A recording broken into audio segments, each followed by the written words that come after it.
Hey, hi, hello. I'm Alicia, and I'm a reader, writer, editor, bookbox curator. Come with me as I try to catch up on my 2024 reading journal. I'm going to be talking about book related goals as well while I talk about what I'm doing in here. This is going to have to be part one, I think, because I have a few things to catch up on before the year is over, and I am pushing it a little bit time wise. But first is the front matter, my 5-star reads, my challenges. I have a lot of them. Like, I don't even have a count of how many I have. I will link my StoryGraph in the description box because it has most of the challenges that I participate in. So you can find them on my profile. In a separate video, I'm going to go over my end of year stats and my favorite books, maybe showcase filling out my book pixels page. That's kind of more of a zone out aesthetic kind of thing. So I don't know. Let me know what you think. You want them separate? You like longer videos? I don't know. I'm just doing what I like here. So who knows what's going on in my brain. Anyways, you can see I am looking through my actual challenge videos. So I want to get back into challenge videos. That's one of my goals for 2025 is that when I roll a challenge in my TBR game that I actually read 5 books for that challenge. That's what that's supposed to be. I might make it 3 instead because I have a very busy life. Again, editor, writer, freelancer. I do a lot of things. I wear a lot of hats. So limiting as restrictive as my reading is. I do pick a lot of books that I like, but I do also try to push myself, hence all of the challenges that I participate in. I can't wait to show you guys all of them that I'm doing this year. It's more, and it's ridiculous. You can see I've done this in pencil. I'm probably not going to go back and fill it out in pen just because I can't be bothered to hurt my hand that much. There's a lot of pages here. So I think next year, I think I'm actually going to monthly fill them out with my marker pen and make this look pretty for 2025. That's another one of my goals that I have. I do like a lot. I have a lot more sticker ones this year because I feel like those are more fun to do than just handwriting it. My handwriting's not the best. I kind of have to draw for it. But, anyways, you can see this is going to be a lot of very similar things. I have so much to catch up on, not only filling out my challenges, but also like my November and my December. I don't even have my TBR written down. I haven't tracked any of it. I think I stopped tracking my thoughts on books in like April. And so I have to go back and do all of those too and try to remember what I thought about some books. It was a little bit hard. So some of my notes are a bit vague, just like the feelings I have remaining about that book. Some of them I had to look up character names because I've read almost 160 books this year. So I'm hoping to do over 150 next year. That's again one of my goals for reading in 2025. I have my 2025 or my 20 in 2025 reading goals as well. I'll showcase that when I do my flip through. But for 2025, I want to design a series tracker. I do not know how to track my series, and that's because I want to finish at least 2 series this year. And that doesn't sound like a lot, but I have some series that are like 30 and 40 books long, and I'm on like book 10. I want to make a push in those series specifically. I also want to read like 10 backlist titles. I want to read something where I can learn something, so a nonfiction, not just a memoir specifically, but like an actual helpful thing. I have marketing books and creative books on my library list that I just keep skipping over. So they're hit or miss for me a lot of the time. I want to do new reading challenges. You will see just how many I have.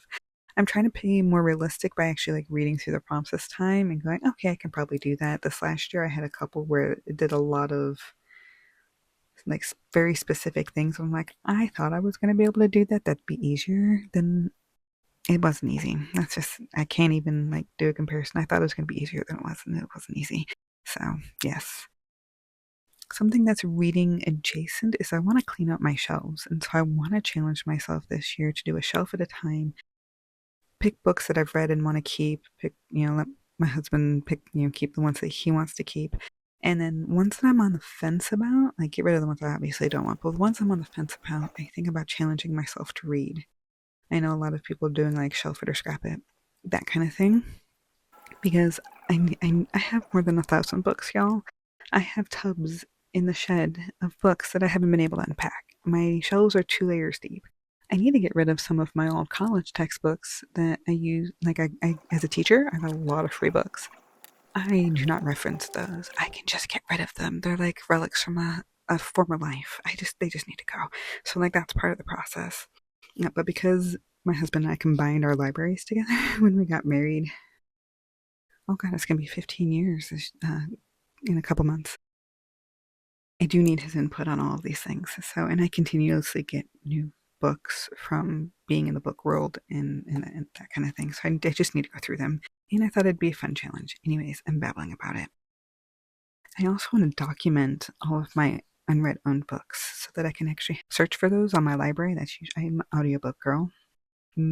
Probably 90% of my reading is audiobook. I also want to read a little bit more ebook in physical. I've been doing that this year because we've been doing a read along at one of my jobs that every month we send out a book with some like a snack or some reading lights or something like that.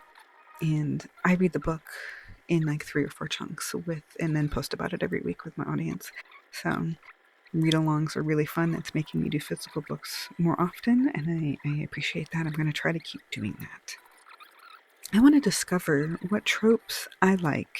I did romance this last year. That's why a lot of my challenges are like love triangle and these kinds of things. But I also want to discover what kind of tropes I like in sci-fi, in horror, in thrillers. I know what I like in fantasy. I know what I like in romance. Now I need to get a bit deeper into the other genres that I do like, that I'm a little bit more afraid of diving into as much. I'm actually afraid that I only like horror when it's attached to vampires and stuff like that. I'm a big horror girl when it comes to movies. The first 2 years of my relationship with my husband, we watched nothing but horror movies. Like, I love a horror movie.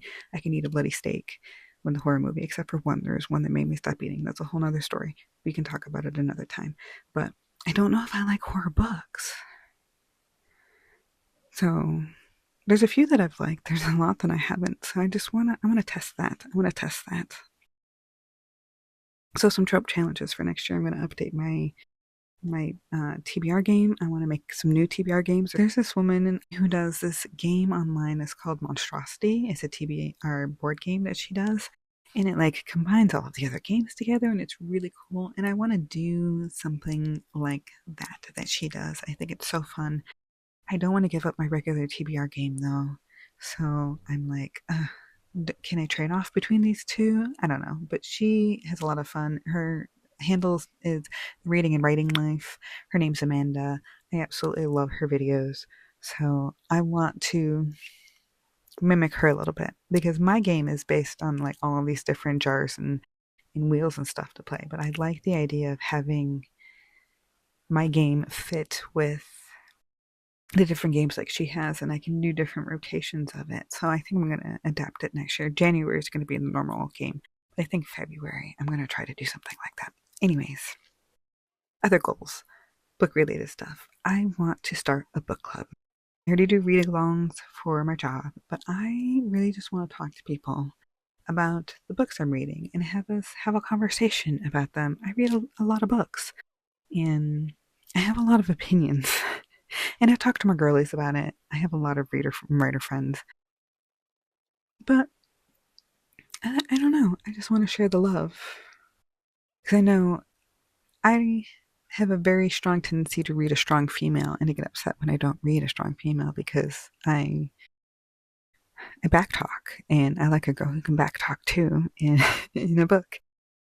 I know a lot of people are put off by that. I know my one friend is a little bit put off by that because that's not her. Although I see her Italian come up sometimes, you know who I'm talking about if you're watching this, because she does watch my videos. But we have some similar tastes. She's a sci-fi girly. She likes a lot of the male romances. I enjoy those too, believe me. I like a little bit more spice, I think, than she does, but it really depends. I think it really depends on the book. I know I write spicier than she does, which is totally fine because I can do a closed door just fine. Anyways, what the hell was I talking about? Oh, book club. I don't know. I just want people to bring new books to talk about them. I enjoy talking about books with people. So that's what all my jobs are book related or word related, writing related. I don't know. Anyways, that's I've got a couple more, but I also want to BookTube more regularly, especially with the challenges, doing my challenge videos again, which is kind of like a reading vlog, but not quite. But having to read like 3 books that have love triangle in them, something like that. I want to do those again because they were fun. I also specifically want to read the next book in the Thirst series because for like 4 years now, I have been trying to catch up and reread those books. I'm in the middle of number 6, which is where it ended last time. This is Christopher Pike, by the way. If you didn't know, the last vampire series. I was obsessed with this series when I was 17. It made me start writing my first book series. That's because of him, and his vampires were so cool. But I'm halfway through book 6, and I have the next 2 books that are new to me. They're pretty old now, but they're new to me, and I want to know what the shit happens. Because the end of book 6 was pretty much like the end. There was no way to get out of it, so I want to know how the hell he got her out of that shit. So, that is my last challenge. I also, in this video, was just showing you my process for Canva when I get all of my book covers. This is how I do it. I'm doing my bingo board at the end because I have all of those filled in. I just need to print off all of the pictures for it. And I think that's what I'm going to do for the end of this video. Is I'm going to stick down some stickers in my planner. We're going to call it good and come back to you guys next time with like finishing up the front matter of my book, aka my pixels and my stats for the year, picking my favorite book of the year, which is never freaking easy. I still found it really insane that I've never been a contemporary romance girl, and then I read Sally Thorne's The Hating Game, and I've never also been a rereader girl, but I reread that book twice this year. It's the 5th time I read the book, was in October. That was my favorite book, I think a year or 2 ago, 2 years ago. And it was a surprise because I came up against the Lee Bardugo book that was fucking amazing. So, I couldn't believe it when I picked that one, but I just couldn't not pick it. It is my comfort read. Anyways, let's see if this year gives me any upsets like that, because that was really fun. But we're going to do a book bracket. We're going to figure it out. And yes, let me know what your reading goals are for 2025. Do you keep a book journal? If you have a book journal channel or like something that you post book journal or book related content to, please put your link in the comments below, tag yourself, let me see your content because I want to talk and watch book people. And this is my place to do it. So I will see you next time with some more book writing, editing, freelancing, planning, something of that sort. Love y'all. Bye.